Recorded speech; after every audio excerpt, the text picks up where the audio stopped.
and other groups, other communities. So I'm really glad we were able to do this. Jeremiah is also based out of LA. He specializes in Airbnb and is well versed in that in LA, and could probably talk about other areas as well. So yeah, let's get into it. I'll start with you, Devin. Did you want to introduce yourself and any feedback from what I said? Yeah, I mean, my name is Devin Aguirre. I recognize some of the people on the call today. What I do for PadSplit is I'm the Southern California market manager. So what that means is I help investors onboard their properties. I do educational events, webinars, presentations, really just growing supply, not only in Southern California, but also across the country. I have hosts that I work with, not only here, but also located in other states, Dallas, Florida, Philadelphia. And then I also help investors that don't want to necessarily do this here invest out of state as well. So that's kind of what I do. Really majority of what I'm doing is educating people about co-living, what it is, what it looks like as an investment model. Because as Nick said, the idea of co-living isn't something new, right? Just like Airbnb didn't invent vacation rentals, what we're doing is we're institutionalizing it, platforming it, right? Making it more, I guess, not to say it wasn't legitimate before, but legitimizing it, right? Making it more formalized. And so what we do is at PadSplit, we're an online marketplace, and we connect hosts with members. And hosts are the owners, members are the tenants. And really, like previously, like Nick was saying, a lot of people, when they think of co-living, they think of students, young people, right? But there's so many people out there who are renting just a room in a property, and they're not, like, our average age on our platform is 36 years old. These tend to be people who are living and working in an area and who are looking to save a couple $100 on their rent compared to an apartment. And on the investor side of the business, the host side, these people are looking for other opportunities at cash flow, right? And so really, like, our model, where it really does well is when hosts buy a property or own a property that's 3 or 4 bedrooms, and they add a couple rooms to it, making it 6, 7, 8, 9, 10. And now you rent out each room, $1,000 to $1,500, depending on the area. I mean, there's no really cap. It's all market based. And then they're able to cash flow more than, traditional rental. But yeah, that's me. Happy to be here and happy to chat with Jeremiah and Nick today. Good to see you, Devin. All right, we got Jeremiah. Lay it on us. Yeah, Nick, thank you for putting this together. Devin, I've seen you around in the local community for a couple of years now at Phoebe and Grid LA and stuff, and it's great to see. So I run a short-term rental management company. Actually, my history was I worked in commercial real estate, managing and doing asset management and acquisitions for MetLife and a couple of family offices in commercial real estate, apartments and office buildings and industrial centers and stuff like that. And then 4 years ago, I really wanted to create something of my own. So my wife and I decided to venture into building a side business of short and midterm rental. And the first couple of years were pretty hard. We came against regulation issues and other issues. And over the last, about a year ago, I invited my partner to join our company, help me build the company together. My wife kind of stepped away, and in the last 6 months, we've scaled from 8 or 9 units to about 26 right now. And part of that is because we are in other vacation destination markets. Primarily in the beginning, I was trying to grow in LA, but there's so many restrictions in LA. So I've moved to Coachella Valley, Temecula, and now we're trying to get into Orange County as well, some markets there like Laguna. I love vacation rentals. I think even as a W-2 employee using the STR loophole, you can save a ton of money on your taxes. You can find some cash flowing assets, but you might have to put down a little bit more than like 10 or 20%. You might have to put down 25 or 30, but we can go into it more later. But yeah, that's kind of the high level background of me. Really, if you put down 100%, everything cash flows, right? Yeah, true. Right. That's what I tell people all the time. You're like, you can make anything cash flow if you put enough money down. Yep. I don't know what the ROI would be on that though. See, that's a whole nother thing. Some people are obsessed with cash flow, but they're not concerned about cash on cash, Mm-hmm. That's right. And how much headache do you want? So Go back to you. Let's run down what the model actually looks like and do a rundown. What does PadSplit actually look like from a day-to-day as an operator? Yeah, so managing a PadSplit, there's multiple avenues. We have lots of hosts who self-manage. One of our earliest hosts on the platform actually manages from Spain. She lives in Spain full time. I think she's got 13 properties in Atlanta. So we started in Atlanta about 8 years ago. We have about 10,000 rooms in Atlanta, about 35,000 rooms on our platform nationwide. So in every market, hosts are going to be a little different, but there's some that self-manage, there's some that hire a property manager. And that's what I tell people if they're looking for more of that like mailbox money. You want to use a property manager. And what that property manager does is it's almost like a co-host on Airbnb, I would say. It's really just mostly the physical aspects of the property, like, vendor management, maintenance issues, day-to-day communications, right? But what I would say is like where we land as far as like day-to-day management, it's probably slightly above long-term rental. Long-term rentals, yeah. You're probably never going to hear from the person unless there's an issue with the property or something like that. So it's a little bit more than that, but less than like a short-term rental, just because there's less turnover. Our average stay on the platform is like 8.5 months. So, turnover isn't as high as necessarily with a short-term rental, depending on how you operate your short-term rental or something like that. But really it's like, hey, every once in a while you get the whole, like, somebody ate my apple out of the fridge, right? That happens. I won't say it doesn't. But there's that's where like what I do is I help educate hosts on like how to prevent those issues, how to set up the property. We have a lot of playbooks on how to make sure that type of stuff doesn't happen. But then it's like, hey, there's the toilet's not working. We got to call a plumber, or there's if there is a turnover, it's managing getting a cleaner in there. But most properties that like are run by experienced hosts and are run smooth tend to not require too much day-to-day interaction. They tend to just run smooth, and it would be similar to a long-term rental once the property's stabilized. Got it. So it sounds like something that you can manage from afar. Also, depending on how involved you are, you could be more hands-on and get into the property management and self-manage, or you could step out completely and have mailbox money. Yeah, and one thing I say is like when it comes to how involved you want to be, right? We have some hosts, like what we do is because we're just the marketplace connecting the hosts and the members. I tell hosts all the time, I'm like, we let you operate your own business, right? So we are, if a host wants to be super hospitality focused and be, like we have some hosts that like throw a Friday night pizza party where they bring pizza on a Friday night to the house, just see if everything's okay, how things are going. I'd say majority of the hosts don't do that. Majority of the hosts are going to be a little bit more standoff, like let things just kind of go. But it's definitely not. I like people ask me like, "Oh, is this super passive?" No, just because we don't do full service property management, right? But it's definitely in that middle ground. And really, at the end of the day, it's not going to be like people think that there's just like this constant managing of people back and forth. But really, if like you set it up properly, and especially our experienced hosts, they know what they're doing, things just go smooth. It's a lot easier, I guess, than what people think, just because of our systems and our platforms that we have.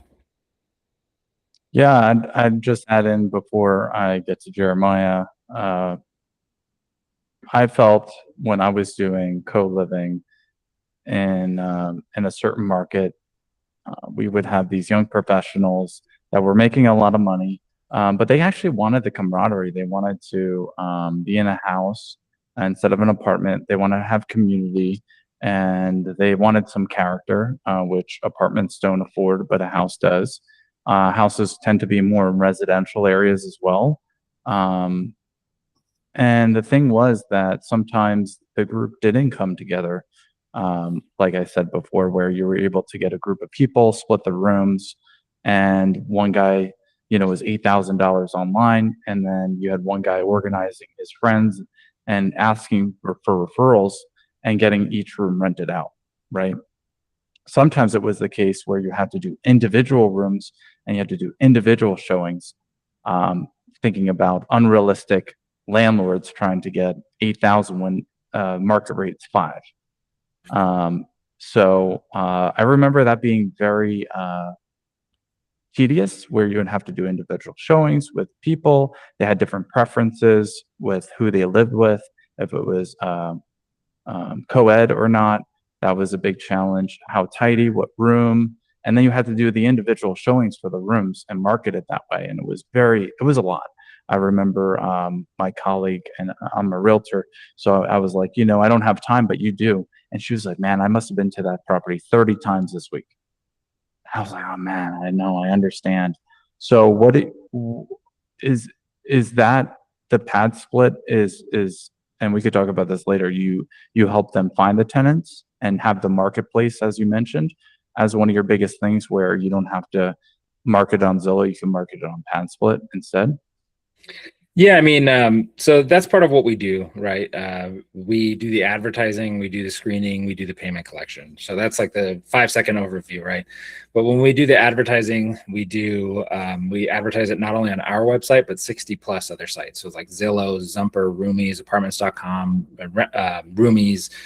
We have a partnership with Furnish Finder, right? We put these properties out as far and wide as we can in order to drive as much traffic back to the listing to encourage bookings.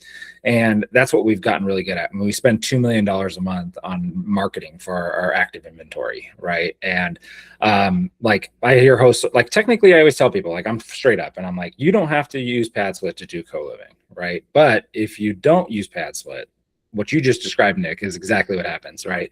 People think, oh, I'll just find people, and it's not as easy as it sounds. You got to do showings, you got to you have to deal with a bunch of no-shows, which is what I've heard of a lot of like hosts that have come to us after operating independently. It's like I drive all the way out there to the property, and then they flake on me, right? And stuff like that happens all the time. And so with our process, we do all that advertising, we screen them before they even come to the host. And so instead of sending inquiries, we send bookings. So it's like, hey, this person has booked room 1 for Monday. If you say yes, they move in, no showing needed. They move in sight unseen. And that's why proper setup, if you were to go through our like checklist on how to set up a property, we would recommend putting in digital code locks. So that way you just send them the code. So like on Monday morning, they get an email with the address, any specific move-in instructions to the property, and their move-in and their lock codes.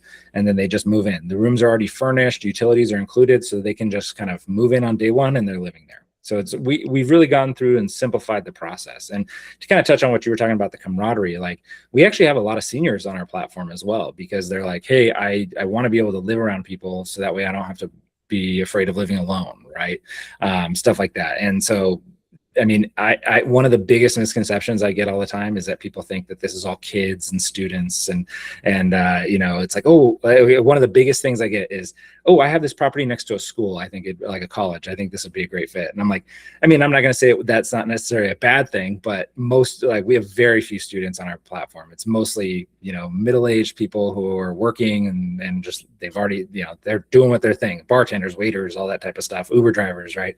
But yeah, so that's what we do is we do the advertising, screening, and then try to make the move-ins as seamless and as easy as possible. So that way, you don't have to deal with that challenge, right? And that's kind of where that legitimization comes from. So instead of struggling, and back to my statement earlier where I said, like, you can't, you can do PadSplit or co-living on your own, but like you can probably manage 1 or 2 properties, right? But to manage 100 of these, where we have hosts that have 200 or 300 of these properties on the platform, that's going to be pretty impossible without some sort of either you build out your own platform like ours, or you can just tap into our ready-made solution.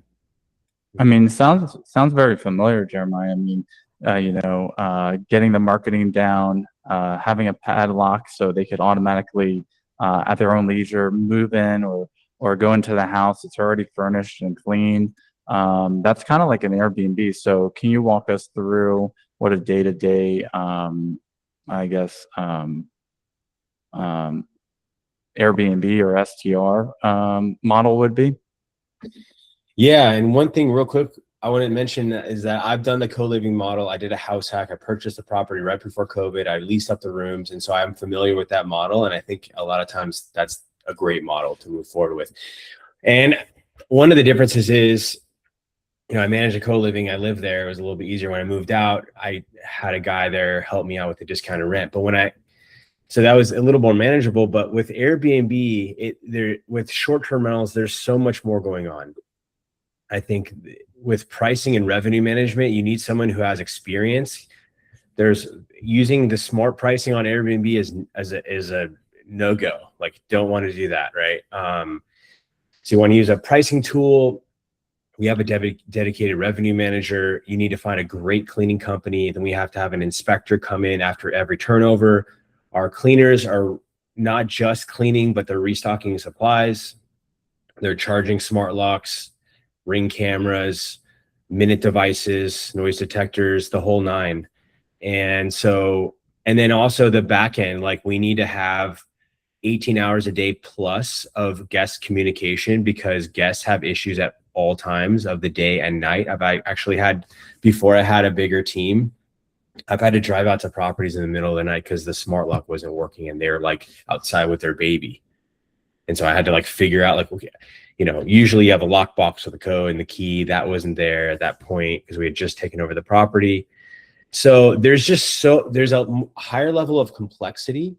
And even if you want to get the tax benefits of an STR loophole, which is a reason to self-manage, I would still highly recommend getting a co-host or partial manager or full-time manager, because whenever I approach a self-manager, typically I believe, based on our revenue management and pricing, our marketing and SEO, listing optimization, and our review scores. It's a review-based business. You know, you have two restaurants. They both have burritos.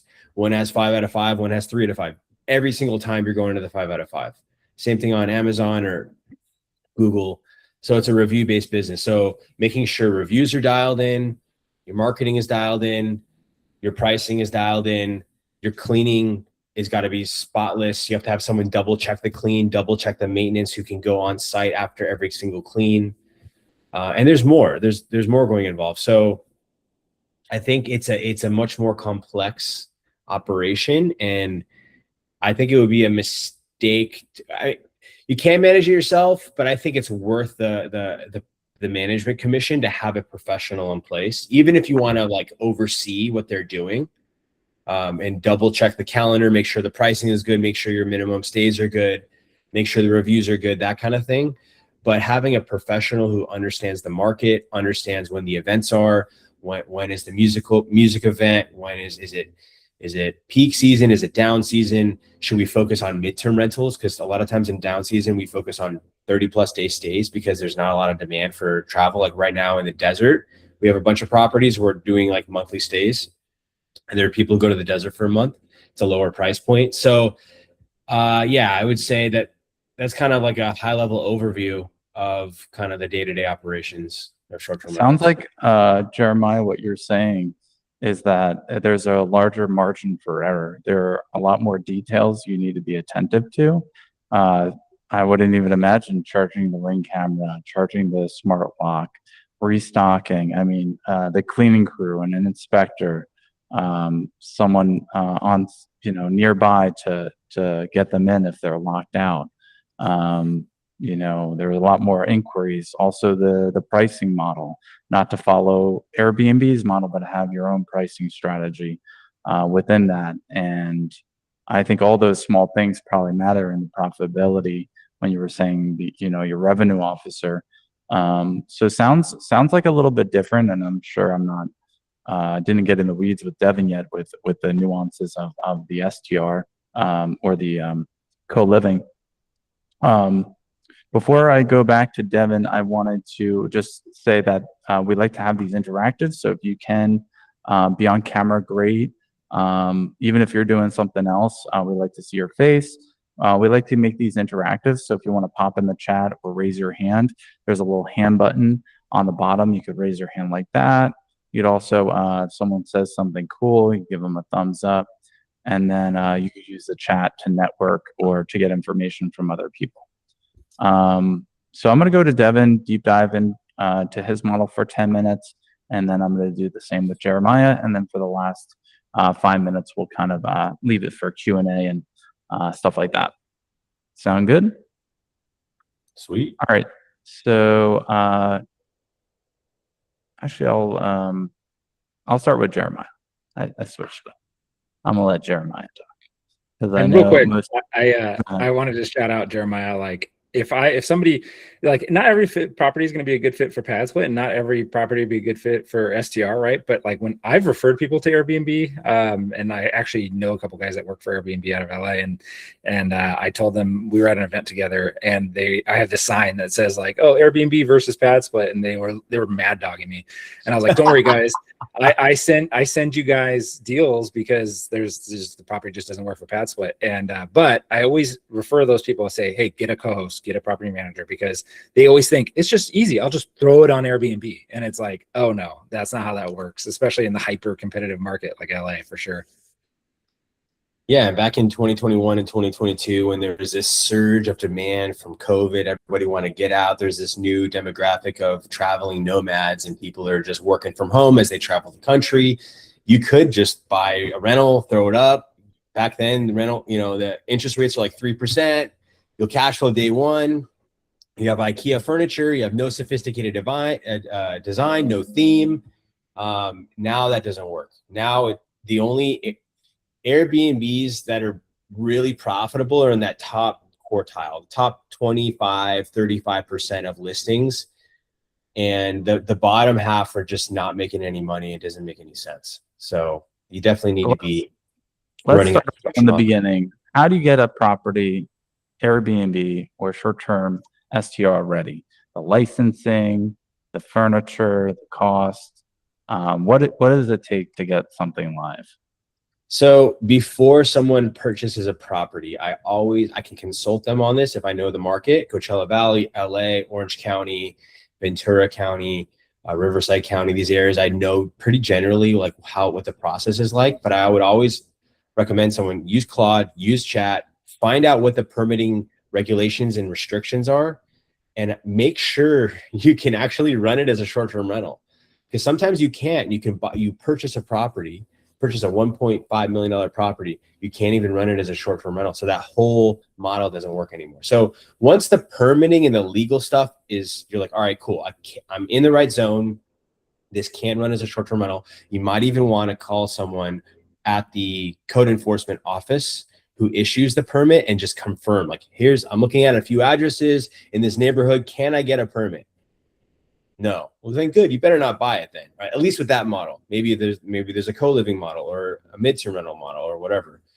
So permitting and legal. Then it's running numbers, deal analyzer. So doing a revenue analysis, whether you're using Price Labs, AirDNA, B&B Calc, you want to use a platform that can scrape the data for the ADR, average daily rates, and the occupancy levels, so you can get an idea on what the revenue would be per month, per year, and then throw that into how much your mortgage is going to be, throw in cleaning. So basically just kind of like, what's my revenue? What's my expenses? Does this make sense for me? Do I want it? And then what's my margin for error? What if I don't hit the $100,000 a year in revenue? What if I hit 80? What does that look like? Because it's not guaranteed, right? It's based on how you run it as a short-term rental. So once the legal is right and the numbers look good, then I would say call Nick and he'll help you get the deal done. And then once you are in escrow and you close the deal with Nick, then you want a designer. So my wife has done design before. We can do, a lot of times Jeff and I will do light recommendations on wall decor, new amenities, whether you need a cornhole or ping pong or foosball, or we want you to get a hot tub because you're in the desert, and in the winter and the spring, everybody wants a hot tub after they go to Coachella. Like whatever that is in your market that you need to have, amenities wise, design wise, you want it to be a coordinated design where it matches, color schemes match, the themes match, everything kind of looks good. And then once that's typically, you want to make sure you have the permit before you go ahead and buy the property, or you can get the permit. And then once you buy the property, you can get your permit. I always recommend that because I don't want someone to spend $40,000, $50,000 on, they own a home already, and then they get denied on a permit. It's like, man, so I'm like, don't buy anything until the permit's good to go. So once everything is designed, then you need photography. You need professional photography with a great photographer who's going to stage it. You want lifestyle photos. You want if you're in Temecula wine country, you want your charcuterie board with your wine glasses. Maybe if you're in Palm Springs, you want different kind of food with champagne. If you're in LA, it's something different. So you want to make sure that you stand out, because on Airbnb, there's thousands of listings, and you want to make sure that people capture their attention and they click on your listing. That's like the name of the game. Getting professional photography, that's staged. Then there's the listing creation. So then our team will create the listings on Airbnb, VRBO, Booking.com. A lot of times we'll also make one Furnish Finder or something else. So we use multiple different platforms. And then we'll plug in our pricing. So we'll look at revenue comps. We'll load it up into Price Labs, and our revenue manager will make sure everything is flowing from a pricing perspective. If you're in the desert, you want to make sure that you're charging $1,500, $1,800, $3,000 a night, depending on the size of the property, during Coachella and during the Indian Wells golf tournament and during Modernism Week, right? But then like in the summer, it needs to be lower. So pricing is all set up, marketing is all set up. Then we launch the property. We have done our inventory. Our cleaning team has done the inventory, making sure we have all the supplies that we need, all the linens that we need. And then we launch. We launch on all listings and all platforms. And we are constantly monitoring our SEO, listing optimization, making sure that on Airbnb and the other platforms that our conversion rates are where they should be. So we want 50% of the time we want to be on the first page. 12.5% of the time we want to be, they actually click on the listing. And then the last percentage is 1 to 2.5% that they actually book the listing. So we kind of measure these funnels. And if for some reason we're not on the first page, it's because our hero shot's not working, maybe our title's off, or maybe our pricing's off. So we have different ways of checking at each level why are we not converting? Then it's fill up the calendar and start operations, which is you have your cleaning company come for the turnover, you have your inspector come. We do an onboarding before we start all that, so we know how to use every appliance. We know how to turn the water heater on. We know what the lockbox code is with the extra key, so I don't have to drive out there. You have all the systems and processes set up. You have automated messaging. We have a property management system that plugs into all those OTAs, online travel agencies, and automates guest messaging. And we have a backend team who is responding to guests 18 plus hours a day. And then from there, it's just get a bunch of 5-star reviews. And if we don't get a 5-star review, Jeff and I will do everything we possibly can to get it removed within the Airbnb policies and make sure that we have a 5-star listing with a guest favorite badge and a super host, and go hit those numbers. Usually it takes 2 to 3 months of reviews to really start getting traction and hitting those more optimal revenue numbers. So to get it live sounds like, if you were to type this into AI, it would be a big checklist, right? You have to get the licensing right. You have to make sure you check the jurisdiction, which varies from neighborhood to neighborhood. And then you have to check the numbers to make sure that they make sense for you and for what is expected in the market. Then you have to design the house, not only functionally, but aesthetically. And then the coordination of logistics, right? The silly lockbox, or, how people are going to check in, check out, where you're going to market. So I'm really glad you went through that. I think there could be definitely, a playbook that you have that you could provide others for your service. I think it's well worth it. And to check it off the box is one thing, but to have someone that's been doing it before is another. And it sounds like there are a lot of details that if you might miss out on big revenue. So let's flip it over to Devin. Walk us through how a house becomes a PadSplit, and you could maybe go through like we could do a single family house gets converted into co-living physically, and what stays the same and what's different about a house. Yeah, so really, like, what it comes down to, to run through the similar process, right? You got to find what's going to be a good deal. And this is going to be different in every market, and what the goal of the investor is. If the goal is cash flow, or if the goal is like appreciation, right, that's going to have a different impact on where they should be looking. I usually tell hosts, like, the more rooms, the better when it comes to these properties. And so where confusion happens there, though, is sometimes they'll say, like, oh, well, I'll go find a 12-room mansion in Beverly Hills. And it's kind of the opposite of what you want to do. Like, we have a whole buy box that we send people, and it's, you're looking for ideally a property that has like 4 bedrooms, 3 baths, and potentially like 2,000 plus square feet. And you want it in like a C plus to B plus neighborhood. You don't really want something super high end, because when you put 10 people in there and you're in a class A neighborhood, people are going to complain. You're going to get a lot of complaints about that, right? And then there's probably going to be street parking issues, all that type of stuff. But you also don't want to go to class D. You tend to have a lot more crime, that type of stuff, unless you want to manage a property in class D neighborhood, which some people do, I guess. But so that's kind of like where you want to be looking. But really, I would say like in Southern California, you want to be shopping for probably at least under $1 million in purchase price in order to make the numbers work. There's kind of a big misconception that like, yes, the model of co-living helps people cash flow more, but they think like that PadSplit has this big wait list of people that are just waiting to pay anything to move into a room. And that's not the case. Really, it's the pricing is market-based. Like we don't control pricing. Very similar to Airbnb, we let our hosts set their own prices. But like we're not there. It would never make sense for somebody to be on a wait list to move into any house at any price ever, right? Like so once we get a listing and somebody activates the property on our platform, then we start advertising it. And so I tell people like you gotta run the comps just like any other deal, right? See what rooms are going for in the area. We have a lot of tools that can help do that. But really it's like 80% of what a studio apartment goes for is kind of a good rock solid like number when you're looking for a property. So like if a studio apartment that's comparable in the area goes for 2,000, and then you can underwrite like what your rooms would expect to get, maybe 1,600 or 1,500, right? If you want to be conservative per month, and then really work backwards from there. How many rooms do I need in order to buy the property in this area that would make sense? If that number is 25, then that's probably not a good deal.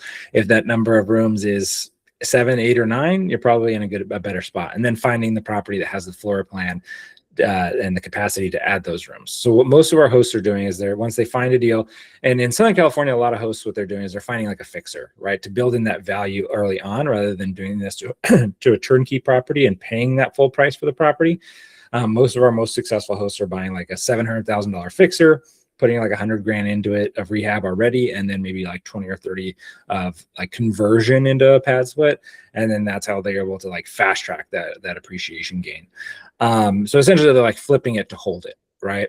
And so you want to look for a property that has abundant amount of square footage, not necessarily in rooms, but in rooms that can be easily converted to rooms. So there's a lot of times where hosts or, people, when I'm talking to them, they think, that our hosts are like adding a second story, or they're adding on an addition on the back of the house. But most of the time, I mean, that does happen, but most of the time our hosts, what they're doing is they're working within the existing footprint of the property and converting like things like living rooms, bonus rooms, dens, offices into those extra bedrooms, and not by putting up curtains or something. That was something I had somebody tell me the other day. They were like, oh, so like I can just put up like one of those like foldable dividers, and it's like, no, it has to be a room. So like there's a little bit of commitment there. You have to put up like, framing and drywall. But a lot of times what a lot of our hosts will do is they'll put in a wall in a place where it could easily be kind of removed when it comes time to sell, or because there's multiple exit strategies once you've gotten into PadSplit. We have a marketplace where people buy functioning PadSplits because they don't want to do that work and they just want to kind of have a turnkey PadSplit, or they will tear out the walls to be able to sell it as like a traditional family home. But I have worked with a host in SoCal that he actually bought a property to do PadSplit with. He added 2 rooms to it, and then he went from a 3-bedroom to a 5, and then he ended up just flipping it because it was like, hey, the appreciation was so good there, and he had so much equity built up. He was like, I'm just going to sell this thing, and I don't have to worry about holding it, right? And he's got several more in the pipeline, but it's really all about maximizing the square footage, right? And so a lot of times, another misconception is people will say like, oh, I have a duplex with 2-bedroom, 1-bath units. Would that be a good PadSplit? Because they're thinking of just the amount of units, right? And really, multifamily properties tend not to be the best fit just because they are already using the space very efficiently, right? Like a 2-bedroom, 1-bath apartment doesn't have room to add 3 bedrooms to it. You might be able to add 1 by converting the living room, and that could work. But really, where the numbers make sense for a PadSplit is to be like 4 bedrooms plus. So if you have a unit that you're taking from a 2 to a 3, it might make more sense just to rent it out as a 3-bedroom apartment and just do a long-term rental, right? So getting to that 4 bedrooms plus, that's ideal. We usually suggest like between 6 and 9 rooms is usually where you want to be. And you know, so most of these properties, like I said, are starting off at like 4, right? And then adding 2 to 3 to them. And really one of the biggest things is looking for as many bathrooms as you can, because adding bathrooms can be really expensive, and we have a maximum bedroom to bathroom ratio of 4 to 1. So you can't have more than 4 rooms sharing 1 bathroom. And so if somebody brings me a 4 and 2 or a 3 and 3, a lot of times a 3 and 3 makes more sense because you have just so many more rooms you can add to that versus a 4 and 2. You can only add like 1 more room to it because one of those bathrooms is probably attached to the master. So you already have 3 rooms sharing 1 bathroom. So yeah, so once you've acquired the property, you work with we aren't GCs, we aren't contractors. We're not going to come out and build that out. Like usually I strategize with somebody, I'll have them send me floor plans and I might give them some creative views, but a lot of times I refer them straight to a GC or a handyman or something, depending on the scope of work, because I don't know what's load bearing or anything like that structural. So I say, talk to the expert. They're going to give you the actual feasibility of what the plan is. And then they go through the renovation process, build out those walls. And then after that, it's just furnishing. So our rooms require a bed frame, nightstand. And then if the room does not have a closet, which a lot of the converted rooms do not, and we actually discourage hosts from putting in closets in those rooms just because it makes appraisals funny. But if the room does not have a closet, it needs a wardrobe or a dresser. And then for the kitchen, you just need a stove, microwave, and refrigerator. Everything else above and beyond that is an amenity, right? So it's very different from like a short-term rental, I would say, where like you need to do linens, you need to do all this other stuff, right? You need to have all these fancy amenities.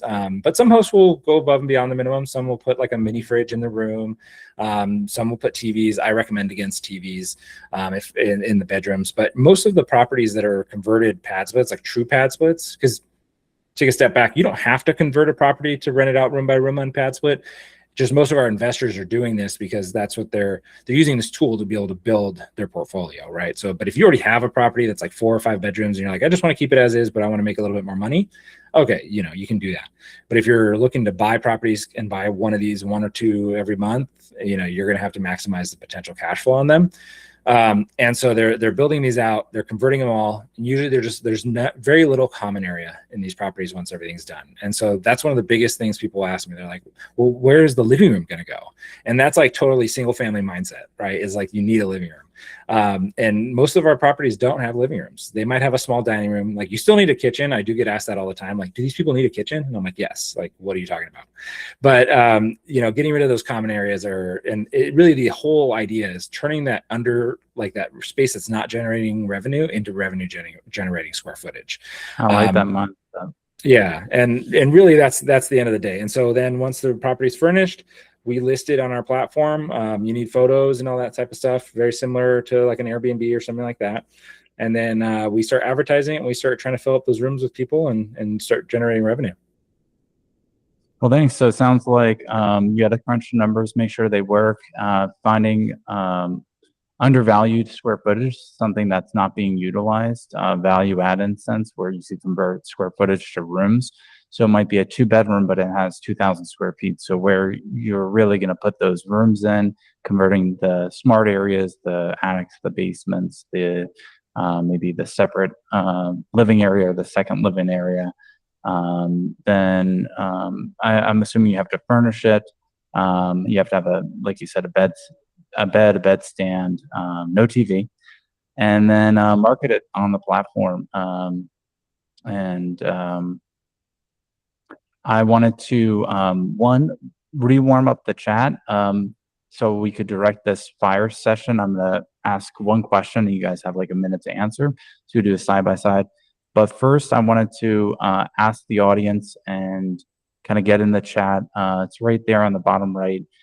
Put a 1 if you're thinking of using your own house as an Airbnb or a PadSplit. So 1 if it's your own, 2 if you don't have a house yet and you're looking to buy one and use it as a PadSplit. So 1 for your own, 2 for an investment.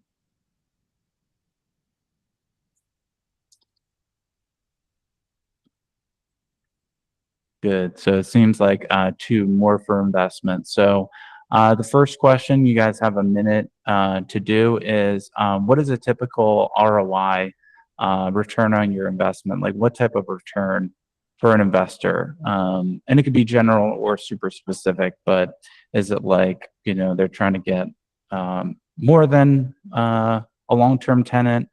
And what does that typically look like? And I know people throw around, oh, you could do, if you're renting it for 2,000, you probably get 4,000 on Airbnb. So I'll go with Jeremiah first. What is the return? Yeah, it's very market specific, and it depends on the size of the property. And there's so many variables: how much you put down, what's the interest rate, et cetera, et cetera. But typically in the markets that we're operating in, a lot of them are vacation destination markets like Coachella, NDO, Palm Springs, where the long-term rental rates don't make sense really. So I would say the person who wants to have a vacation home that they can maybe use a couple times a year, which is a cool feature, plus you can get that revenue. Typically these Airbnbs will make 20 to 30% more than a long-term rental at the low end. A lot of times it's a lot higher. But yeah, it depends on where you buy it, how much you put down, what's your interest rate, what kind of designs you're putting into it. If you can get a 20% IRR, that's stellar. 15 to 20% IRR, you're doing a great job. Thank you, Jeremiah. What about you, Devin? Yeah, I mean, so most of the time we're looking to double revenue compared to a long-term rental. Like I always tell people, like if somebody brings me an Airbnb or a short-term rental and they're like, hey, I have this Airbnb, I'm making 30 grand a month on it. Like, what do you think? Should I put it on PadSplit? I'm like, no, keep doing Airbnb. You are making bank. Don't even think about it, right? Because we're not in the same space almost, you know what I mean? And so what I tell people is, ideally, if you set it up right, if a property is renting for 4,500, say, you should be able to double that rent using PadSplit. Now, net operating income usually goes up between 2 and 5%, 2 and 5x, right? That's kind of the idea. Like right now, I'm having an open house at a property next week on Thursday. I'll throw the link in the chat for anybody who wants to come. But that property is going from $4,500 a month comps on a traditional rental to $10,400 a month as a PadSplit. And then that host is actually also putting in an ADU in the back, which is going to bring in another about 2,900 or so, or 30. I'm trying to do the math, 2,500 in revenue for the ADU. So that's kind of an example of what it can do, right? But now if it's like a 3-bedroom and you're like, I don't want to do any conversion, and it rents for $2,000, and you're like, or let's say it rents for $3,000 and you get $1,200 a room, you're only generating about $600 more a month in revenue. Doesn't really make sense. But if you're that same property with 6, it'd be a lot better. I'm going to cut you off, Devin. I'm going to have Jeremiah reply with an example. Any examples that come to mind where there's untapped revenue? Well, we have, and I kind of went really conservative low end, but we have a home in the Hollywood Hills, 6-bed, 5-bath, pool, spa, Hollywood sign in the backyard. People love going there to go to the Hollywood Bowl or to go to Universal. And that one now does around $280,000 a year in revenue. So we have summer months where we hit 25, 30K in the summer. Before, as a long-term rental, the owners are renting out for 10K a month.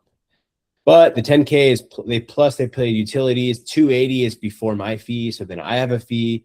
But still, net they're making 60, 70, 80% more, if not like closer to 100, double. So that's like a on the higher end of the scale. So yeah. All right. So Jeremiah, if you're looking to do an investment, and it's would you rather get a larger house in a better location, or a smaller house? No, so a bigger house in a less desirable place, or a smaller place in a more desirable location? So how much does location play into your investment? Location is huge, and also bed count. So it's a hard balance right there. If you can be maybe a little bit bigger and just outside of the more desirable area, but maybe not in the D market that Devin was implying, that would be ideal. Location is extremely important. People come to certain areas and regions for a reason.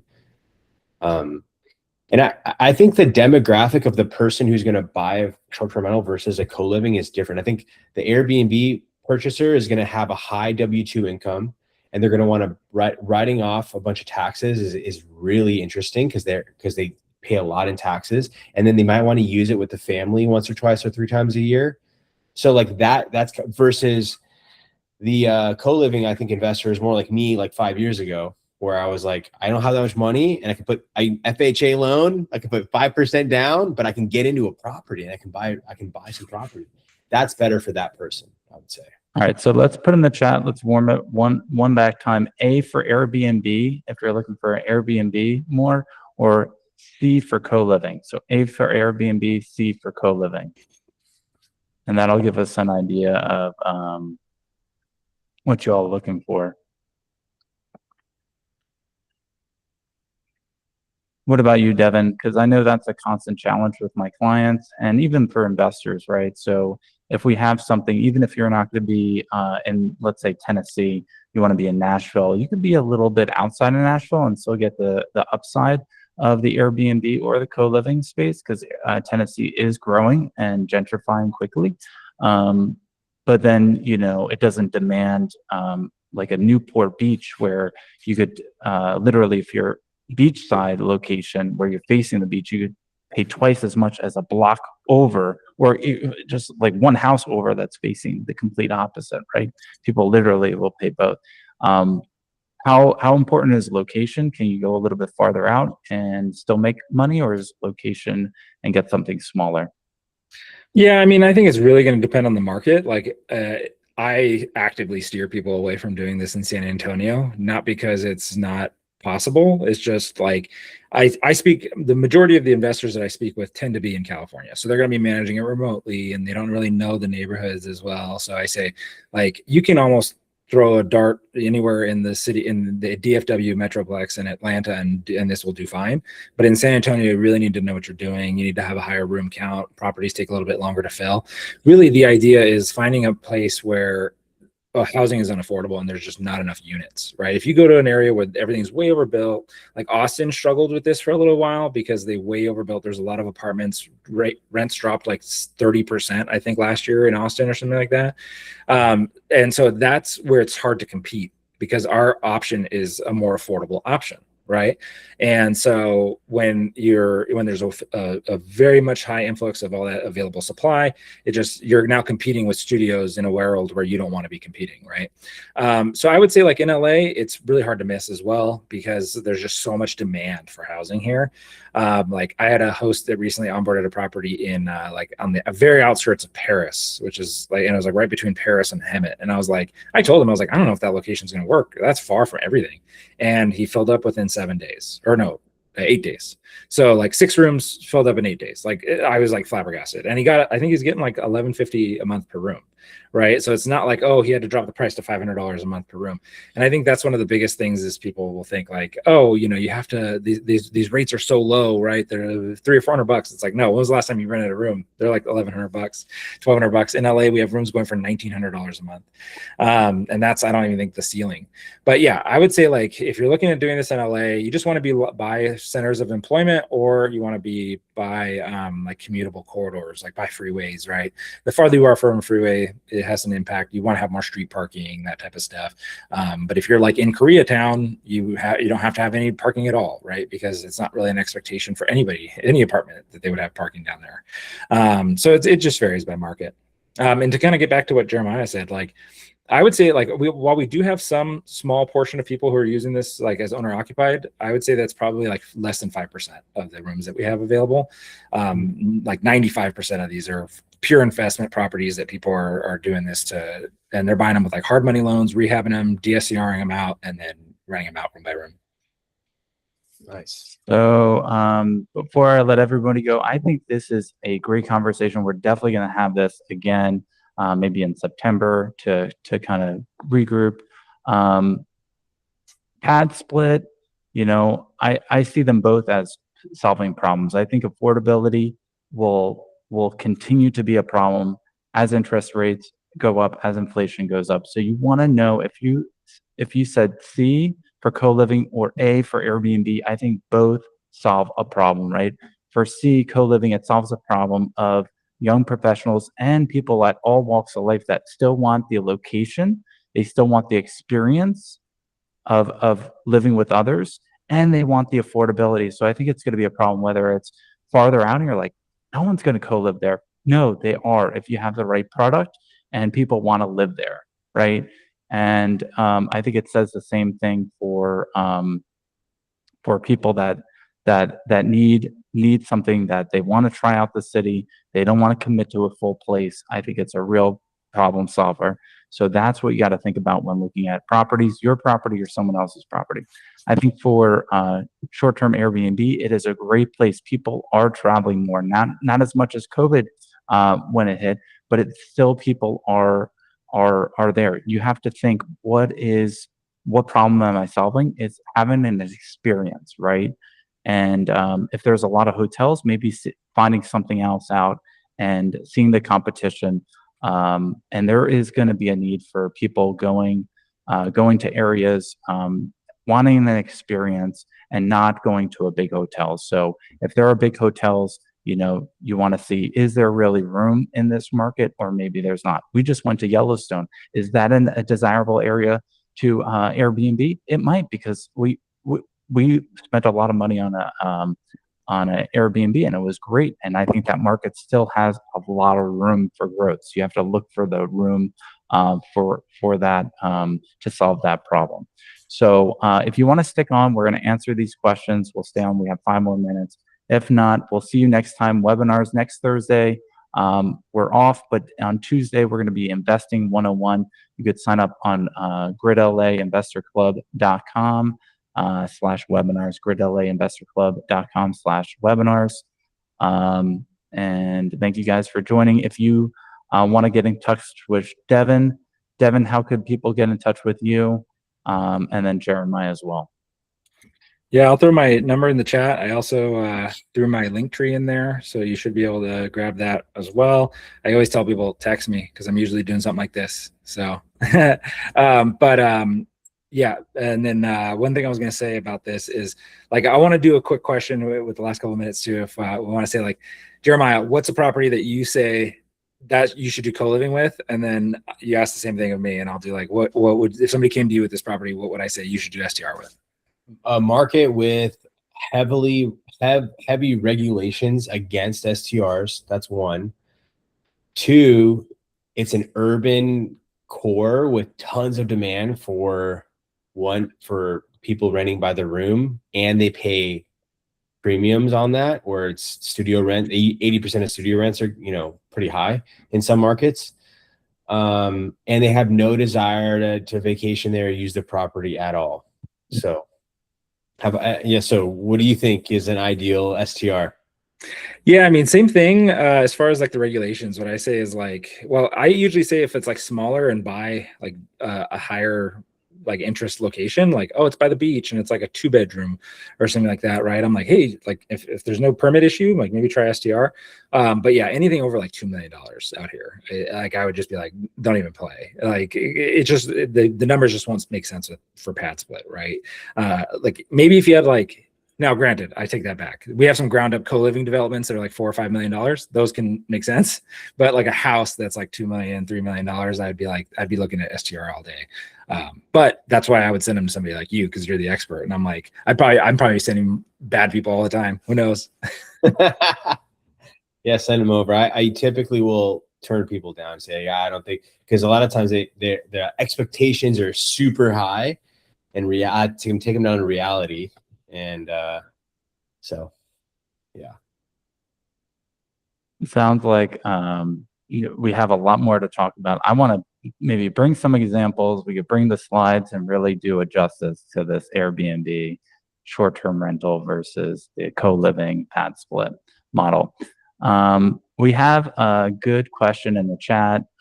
Squatters, how do we handle them in both situations if they decide not to leave after 30 days or a certain period of time?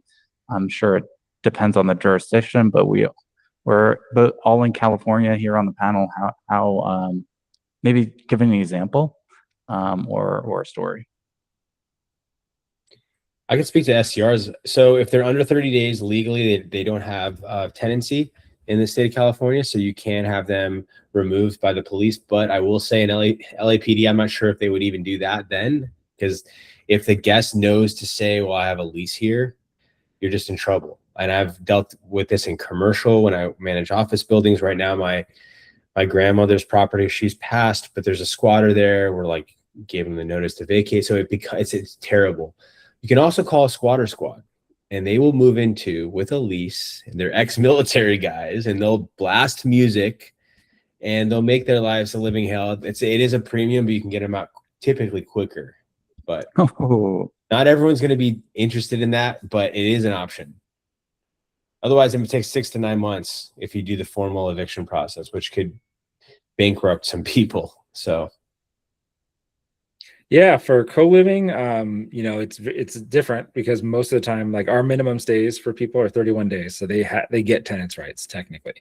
Now, what we do is we have a whole collections team that's going to call them, text them, pay, you know, try to get them to pay. We terminate their membership, and if they, at the end of the day, if they do go through an eviction, they're banned for life from the platform. So that really locks them out of future opportunities with PadSplit. And really, like, so if it does get down to an eviction process, the host has to go through the same eviction process that you would have to do with a long-term rental. We do have a product called HostGuard, which covers up to $10,000 in eviction support. But like the nice part is as if one room out of 8 have somebody that stops paying, like you're still receiving 7 streams of income that entire time. So it helps reduce so you're not going like from 100% revenue to 0, which is nice. But really what I've seen be successful as well is like to do like a reverse cash for keys type situation where you're saying like, hey dude, you owe me $800. Like I'll wipe your balance if you just go. Right. And because the rooms are furnished and utilities are included, they tend to go. Or if it does have to be like an out-of-pocket cash for keys, much cheaper than like a whole family in a house. Like if you're looking apples to apples, like what this 4-bedroom house, if a family was living there and you'd have to give them cash for keys, they're going to want like $30,000. Right. But with one person in that 8-bedroom house, you could be like, hey, I'm gonna give you $2,000 or something like that, $1,000, and you just go. But like we don't force anybody into the property, so that's where we tell people like have a conversation with them, make sure you're comfortable having them in. At the end of the day, like everybody's always facing these types of risks. Like Jeremiah, it's great that you say that because there's so many people who tell me like, oh, I don't have to face this risk at all because I have a short-term rental. And I'm like, apparently not. Now I'm learning something new today. You know, I've heard horror stories, but they always say like, oh, Airbnb just gets them out. I'm like, I don't know if they actually do that or not. But you know, I'm not sure. Airbnb is not sending anyone out, so they're not going to do it. I've actually never had the issues myself. I've heard stories of it, but there is, like you mentioned, we always recommend proper insurance, which is STR specific insurance, and they do have business loss income protection. So if the property was generating $12,000 a month in revenue, this guest moved in, they won't move out, then they'll continue paying that $12K until that guest moves out. So it's good to have if you have the right insurance in place. There's some preventative measures you can take, but yeah, it's really a legal problem in the state of California. Like it needs to be fixed. Like it's just. So I think there's a lot to go into that. Thank you for sharing those little tidbits. For financing, we had a question pop up, Margarita, DSCR. So if you're trying to get this either model qualified under a DSCR loan, and I'll start with Devin. How do you get it qualified? Do you need leases in hands? Do you need to contact you first? Like, what is the process? Let's say from like searching online, you see a property, it's 3-bedroom, 5-bedroom. How do you get a loan and qualify that? Yeah, I mean, most of these properties are not going to be conforming to the neighborhood, right? So that's where somebody asked a question earlier in the chat about closets. That's why we'd recommend against closets, is because come appraisal time, they're like, hey, there's 8 bedrooms in this house in a neighborhood full of 4 bedrooms. How do we get comps, right? And so what I say is don't put like, what I 100% recommend is always talking to a lender before you get to the point of needing the loan. Right. Because you'd be surprised how many people call me and they're like, oh, shoot, like I didn't think about financing this thing and it's ready to go. I need to list it on PadSplit. And I'm like, well, I told you before you bought it to talk to the lender. Right. But whatever. There's different strategies. Like there are straight up co-living DSCR loans that can go based off of like comps based on rent by the room and all that type of stuff. Those tend to be a little bit more expensive. So a lot of what our hosts want is they want to be able to buy that property, do that flip to hold, and then get a DSCR loan based on the traditional rental income, like a traditional DSCR loan. And then like, so say they can get the loan. Yeah. The comps are like, okay, in that property I used for an example earlier, you know, it'll comp out at $4,500 a month. That's fine for the loan. They know they're going to go make $10,000 a month. right? But as long as the loan gets covered with that amount, they're good. But like I said, there's also other options that are specifically to co-living. So it's just, I always just recommend talk. It's kind of like what Jeremiah was saying about the permit. Don't like buy the property, furnish it, set it all up, and then be like, okay, what do you mean I can't do Airbnb, right? You want to have those conversations early, talk to the lender, make sure everything's going to be lined up. And there's different ways to do it too. Some lenders, what they'll do is they'll say, okay, flip everything, get everything ready, just don't put doors in. And then it's just a closed-in living room. It's not an actual bedroom, right? And then you do second phase rehab where you go and put the doors in all those rooms that you added. There's little tips and tricks, but I always refer people directly to the lender, talk to them early, and talk to them often. Yeah. So Did that answer, Margarita, before we go to Jeremiah?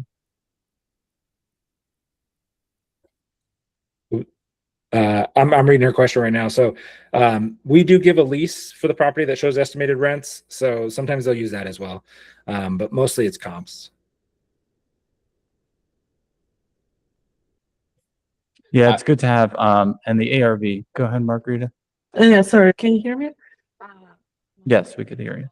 Wasn't working. Sorry. So basically, I think I phrased my question incorrectly. So, for example, if I already like acquiring a property, a DSCR property based on the traditional rental income, right? Now I want to do a PadSplit, right? Are you familiar? How do owners of such properties handle? Basically, if they need to show to the lender, to the bank that they are like receiving income, like, or banks do not really check after they give you the loan. They don't really check what you are doing with the property. I don't know. That makes sense. Like, because they give you the property for rent, right? You rent it out on PadSplit. It's not a traditional rental income. Can you like Yeah, I mean, problems with the bank doing PadSplit? yeah, I mean, to be honest, they don't. I mean, I'm not a loan officer, so this isn't lending advice, right? But maybe Ethan can chime in here. I know I see him in the webinar, but like really at the end of the day, I don't think the banks are looking at the DSCR loan necessarily as like, you have to do this. This is like, it has to still remain an investment property. I don't think you could like move into a property you get a DSCR loan on. But what they're looking at the DSCR process is like a covering of their risk, right? So they're like, okay, we'll give you this amount of money knowing if we have to take this property back, we can rent it out for that amount and it'll cover this, or that we know you're not going to default on this loan right away because the rents support the payment that you have, right? So if you go and do PadSplit and generate more income, they're happy, right? You're making their payment. Like, so they don't, as far as I know, I don't think they come back and like check to make sure you're actually running it out. Like, I'm sure there's people that get properties on DSCR loans and it sits vacant for 2 years, right? As long as you make those payments, they don't really care. Okay, thanks.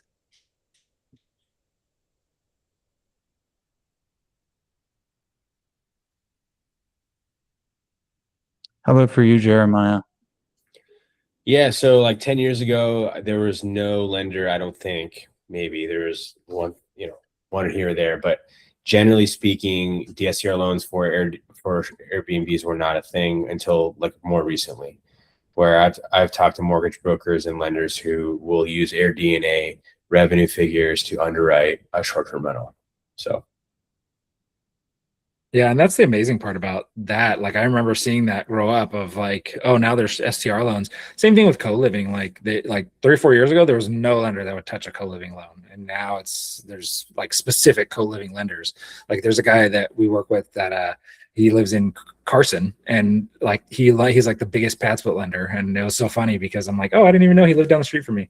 But he's this has all started within like 2 or 3 years for him. It's all developing out, so makes it easier. Any other questions before we log off? I'll be posting this on recording, so you all will have it and to share.